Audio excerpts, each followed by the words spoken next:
বর্ণাঢ্য আয়োজনের মধ্য দিয়ে বিশ্বকবির স্মৃতি বিজড়িত নওগাঁর পতিস্বরে পালিত হচ্ছে রবীন্দ্র জয়ন্তী। সকাল 11টায় কাচারি বাড়ির দেবেন্দ্র মঞ্চে আয়োজিত রবীন্দ্র জন্মোৎসবের উদ্বোধন করেন স্থানীয় সরকার মন্ত্রী ও বিএনপির মহাসচিব মির্জা ফখরুল ইসলাম আলমগীর। সংস্কৃতি মন্ত্রণালয়ের সহযোগিতায় নওগাঁ জেলা প্রশাসন এই আয়োজন করেছে।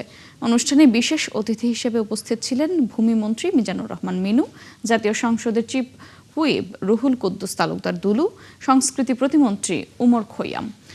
অনুষ্ঠানের দ্বিতীয় পর্বে বিকালে রয়েছে সাংস্কৃতিক অনুষ্ঠান, যেখানে জেলা ও উপজেলা শিল্পকলা একাডেমির শিল্পীরা সঙ্গীত, নৃত্য এবং আবৃত্তি পরিবেশন করবেন। লেখা, তার গদ্য, তার পদ্য, তার প্রবন্ধ, তার গান আমাদের বাঙালি সবসময় আলোড়িত করেছে এবং আমরা সবসময় তাকে সেই শ্রদ্ধার আসনে বসিয়ে রেখেছি।